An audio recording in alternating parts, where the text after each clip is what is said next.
سابق نگران وزیر اعلیٰ محسن نقوی بھی منصوبے کا افتتاح کر چکے ہیں۔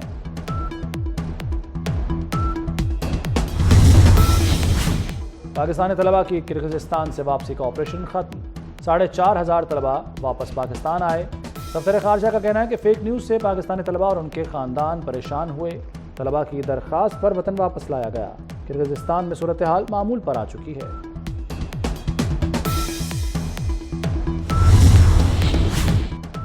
₹1000 کے نوٹ پر اردو املا کی 6 غلطیوں کی نشاندہی۔ اسٹیٹ بینک نے وعدے کے باوجود کرنسی نوٹ پر غلطیاں درست نہیں کیں۔ خانوال کے شہری کا فیصلے پر عمل درآمد نہ ہونے پر سپریم کورٹ سے رجوع کرنے کا اعلان، معاملہ لیگل ٹیم کو بھیج دیا۔ 24 نیوز کے رابطہ کرنے پر اسٹیٹ بینک کا موقف سامنے آ گیا۔ اور مس یونیورس کے انتخاب کا ابتدائی مرحلہ، پاکستان سے مریم کاظمی اور زینب رضا سمیت 21 ماڈل شارٹ لسٹ، ایک فائنلسٹ عالمی مقابلے کے لیے نامزدگی ہوگی۔